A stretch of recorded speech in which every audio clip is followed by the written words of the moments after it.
ये बीजेपी को क्या बोल गए अखिलेश यादव। अखिलेश का अजीबोगरीब बयान आया सामने, खुद को बताया जीत का बादशाह। और रायबरेली अमेठी को लेकर भी अखिलेश ने कह दी बड़ी बात, लगाई बड़ी कयास।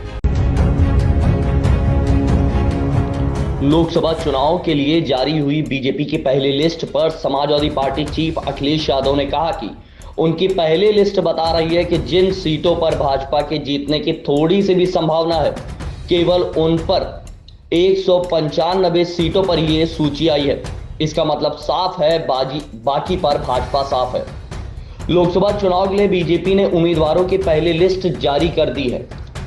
पार्टी ने 195 सीटों पर अपने प्रत्याशियों का ऐलान किया है। इसको लेकर समाजवादी पार्टी के राष्ट्रीय अध्यक्ष अखिलेश यादव ने कहा कि बीजेपी की इस लिस्ट से पता चलता है कि उसने हार स्वीकार कर ली है, क्योंकि बगावत के डर से कई मौजूदा सांसदों का टिकट बरकरार रखा गया है। बीजेपी ने शनिवार को 195 उम्मीदवारों की अपनी पहली लिस्ट जारी की है, जिनमें यूपी के 51 प्रत्याशियों का नाम शामिल है। पीएम मोदी भी बनारस से तीसरी बार चुनाव लड़ेंगे। हालांकि इस लिस्ट में यूपी के ज्यादातर पुराने नाम ही शामिल है, जबकि दिल्ली के 5 मौजूदा सांसदों में से 4 का टिकट काटा गया है, जिनमें केंद्रीय मंत्री मीनाक्षी लेखी, पूर्व केंद्रीय मंत्री हर्षवर्धन, रमेश बिधूड़ी का नाम भी शामिल है। वहीं बीजेपी की इस लिस्ट को लेकर सपा के अध्यक्ष ने कहा, बीजेपी की लोकसभा उम्मीदवारों की पहली सूची बता रही है कि प्रथम दृष्टया जिन सीटों पर भाजपा की जीतने की संभावनाएं थोड़ी सी भी हैं, उनमें केवल 195 सीटों पर यह सूची आई है।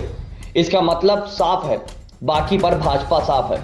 यूपी के पूर्व सीएम ने कहा, पहली सूची में ही भाजपा ने हार मान ली है, क्योंकि वो बगावत के डर से उन लोगों को भी दोबारा उम्मीदवार बना रही है जो अपने अपने संसदीय क्षेत्रों में कोई काम नहीं करवाने की वजह से या फिर भ्रष्टाचार में संलिप्तता के कारण खुद ही अपनी टिकट के लिए कोई उम्मीद नहीं कर रहे थे, जो बोरिया बिस्तर बांध कर निकलना चाहते थे।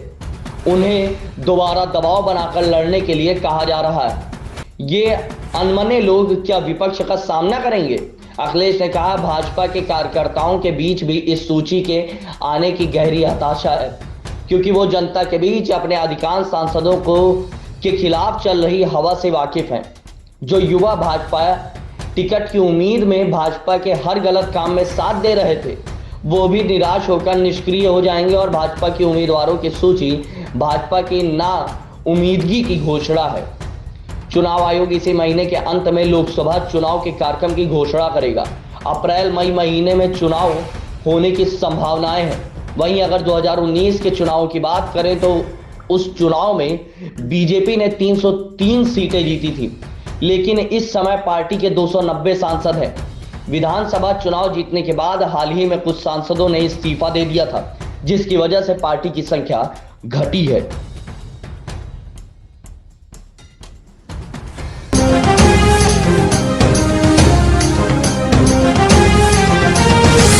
अनकट न्यूज, आपकी आवाज।